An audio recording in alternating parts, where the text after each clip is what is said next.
Vossa Excelência está com a palavra. Senhor presidente, demais vereadores, aqueles que nos assistem, compete como presidente do PDT de Pelotas, líder da bancada do partido na Câmara, fazer as boas-vindas, a saudação de boas-vindas, tanto ao suplente de vereador Conceição Monsan, que se filiou ao PDT na semana passada, quanto ao professor Adinho, que hoje pela manhã passou também a fazer parte do Partido Democrático Trabalhista.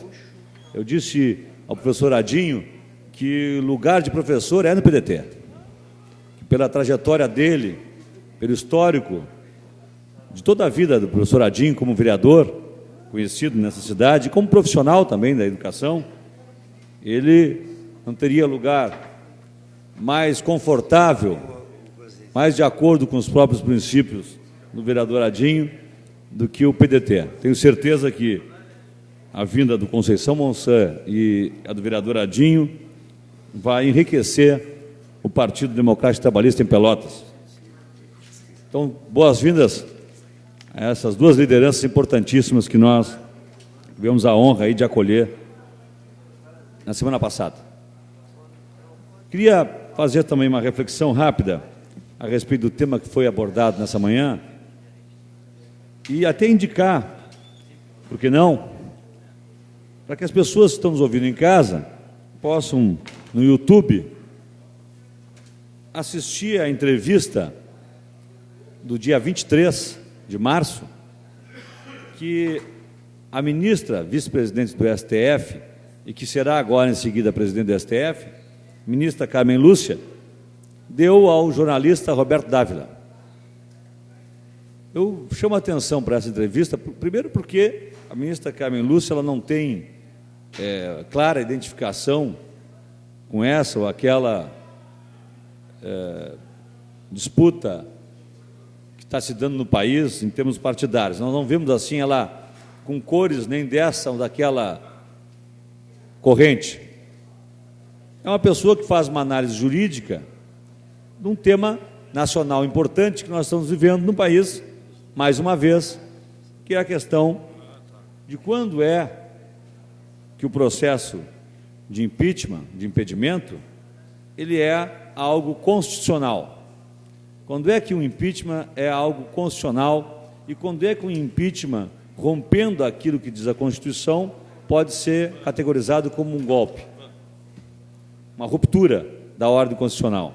Essa entrevista da ministra Carmen Lúcia, ela é muito assim interessante porque ela chama atenção para esse aspecto do crime de responsabilidade.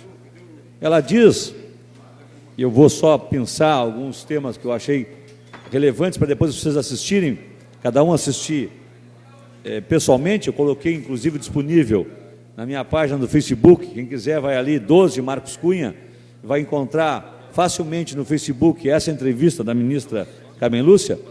Ela disse duas questões importantíssimas para hoje. Primeiro, a Lei 1079 de 1950, a Lei 1079 de 1950 é que trata dos crimes de responsabilidade que podem levar ao impeachment. Nessa lei, tem ali tipos penais que apontam taxativamente quais são as hipóteses de crime de responsabilidade. Então, cabe a cada um daqueles que estão nos assistindo olhar na Lei 1079 e ver ali o rol de crimes apontados na lei. Como se trata de matéria criminal, não se presta a interpretação extensiva. Nós temos que nos ater àqueles tópicos, aqueles tipos penais que estão na Lei 1079, como diz a ministra Carmen Lúcia. E ela também diz, bom, se nós encontrarmos ali, naqueles tipos penais, elementos que possam ser atribuídos a uma prática, então, criminosa da Presidente da República, levado adiante, esse procedimento é legal. Apontar crimes previstos na Lei 1079 como cometidos pela Presidente da República, isso pode sim levar a um procedimento legal de impeachment. E está tudo dentro da nossa Constituição. É previsto na nossa Constituição. Agora, se nós não apontarmos, e é isso que chamava a atenção a própria ministra Carmen Lúcia, se nós não tivermos verdadeiramente, na inicial proposta, uma determinação de um tipo penal que possa ser atribuível ao presidente, juridicamente falando, não é um processo legal. Não sendo um processo legal, não sendo um procedimento de acordo com a Constituição, pode ser um processo de ruptura da Constituição. Isso a ministra chamou a atenção nessa entrevista que deu para o jornalista Roberto Dávila, para não ficar nem com esses que dizem que, de pronto, é um golpe que está sendo preparado no país, nem aqueles que dizem de pronto, não, olha, existe previsão do processo de impeachment na Constituição. Eu achei muito clara a posição dela. Ela disse, olha, se vocês encontrarem lá, especificamente na Lei 1079 de 50, prática de crime de responsabilidade praticado pela presidente, tudo bem, o procedimento é constitucional e vai ser um processo legal, de acordo com a Constituição. Agora, se não fizerem isso, é ruptura da ordem constitucional. Esse alerta é importante, porque grande parte dos debates que eu estou assistindo ficam só de partidários que não querem a mudança ou que querem a mudança, sem se ater à questão específica daquilo que seria juridicamente aceitável. Ela disse, inclusive, que a fala, melhor dizendo, a divulgação da gravação onde envolve alguém que tem foro privilegiado, e ela nem usou os nomes dos envolvidos, ela disse assim, genericamente, se alguém tem foro privilegiado e aparece a sua fala com uma outra pessoa que não tem foro privilegiado, não pode haver divulgação sem passar pela autorização do Supremo. E ela disse bem assim, olha, isso vai ter que ter desdobramentos, porque foi uma irregularidade. Ela já apontou que existe uma irregularidade nisso também. Que também é uma das celeumas aí que nós temos, é a discussão em torno desse tema. Mas tudo isso é também temperado pela questão que por trás disso, né, que aí não é jurídica mais, é uma questão política que está por trás de tudo isso. Nós temos aí já a divulgação na imprensa, por parte do PMDB, da intenção de, caso venham a assumir a presidência da República, vamos lembrar a sucessão, né? Se o impedimento da presidente Dilma, quem assume é o vice Michel Temer. Ciro Gomes tem dito, Ciro Gomes do PDT, tem dito que o Michel Temer também assinou várias das faladas pedaladas fiscais. Na ausência da presidente Dilma, muitas vezes Michel Temer foi quem assumiu e essas acomodações orçamentárias, chamadas de pedaladas fiscais, foram assinadas pelo vice Michel Temer. Então seria o seguinte, bom, a petição de impeachment hoje proposta, que está em tramitação, ela aponta para pedaladas fiscais como se fosse crime de responsabilidade. Se vocês olharem lá na Lei 1079 de 50, se olharem lá, não tem um tipo penal específico para isso.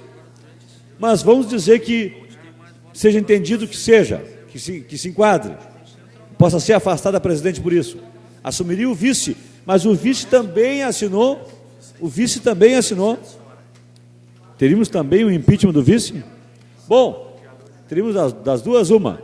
O vice do PMDB assumiria e também seria ele cassado pelo impeachment? Perderia o mandato por impeachment? Mas lembro a vocês, se o impeachment for no ano que vem, a nossa Constituição diz que não haverá eleições gerais. Se for nesse ano dos dois, do presidente, da presidente e do vice, eleições gerais esse ano. Agora, se for o ano que vem, no terceiro e quarto ano de mandato, sabe o que diz a Constituição, vereador Anselmo? Eleições indiretas no Congresso Nacional. Ou seja, a maioria que elegeu Renan Calheiros, PMDB, no Senado, a maioria que elegeu Eduardo Cunha, PMDB, na Câmara dos Deputados, é que passaria a escolher indiretamente, nós voltaríamos a ter voto indireto para presidente da República no país. E pior, o documento do PMDB aponta para o parlamentarismo. Para aqueles que não sabem, não estão acompanhando, é abandonar a possibilidade da população escolher diretamente o chefe de governo. Não poder mais, pelo voto direto, a população escolher aqueles que eles entendem, que nós entendemos, que são os melhores governantes que nós podemos ter. Deixar isso para o Congresso, para que o Congresso passe a ter a escolha daquele que vai governar o país. O que, a meu juízo, já foi rechaçado em 2 plebiscitos no nosso país, lá em 63, quando do golpe a João Goulart, a solução era o parlamentarismo também naquele momento, queriam derrubar o João Goulart, fizeram um plebiscito para fazer o parlamentarismo, e agora, mais recentemente, também, se não me falha a memória, foi em 93, eu me lembro que eu participei até dos debates, tentaram de novo, em 2 oportunidades, ouvir a população brasileira sobre o parlamentarismo. Nas 2 vezes, a população disse que não queria o parlamentarismo, e votou maciçamente contra. Pois o que está sendo agora organizado internamente no Congresso Nacional é, primeiro, a ascensão do PMDB, não pelo voto popular, mas através, em primeiro momento, do impeachment. No segundo momento, pior ainda, se afastar do vice-presidente da República também pela mesma razão das pedaladas fiscais, nós teríamos uma eleição no ano que vem, mas não direta para presidente, uma eleição congressual, ou seja, a maioria do próprio PMDB. E mais, depois de tudo isso, a proposta do PMDB para o país é a proposta de parlamentarismo, porque é onde eles têm o comando da maior votação que eles têm. O PMDB domina tanto a Câmara dos Deputados quanto o Senado. Bom, eu não vou entrar no mérito, que é grave, mas não vou entrar no mérito da idoneidade das pessoas que estão conduzindo tudo isso. Se nós podemos ter dúvida se a presidente Dilma teve ou não enriquecimento pessoal, teve ou não benefício pessoal, com qualquer manobra que possa ter existido, ela enquanto chefe do executivo, essa mesma dúvida ninguém tem sobre Eduardo Cunha. Eduardo Cunha, todos já sabem, e é surpreendente que ainda esteja lá, todos já sabem que tem sim dinheiro ilegal de propina em bancos na Europa.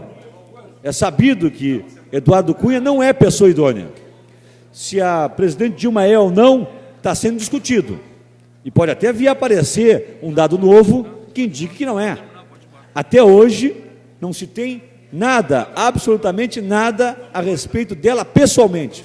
Ela não tem dinheiro no Uruguai, como tinha o ex-presidente Collor, ela não tem dinheiro na Suíça, como tem o presidente da Câmara, Eduardo Cunha, e ela não estava, como Renan Calheiros, associada lá ao primeiro governo Collor, com todo o escândalo que na nação nós tivemos naquela oportunidade que levou ao impeachment do então presidente Collor. Renan Calheiros era a grande liderança política do governo Collor, pois ele é o presidente do Senado hoje.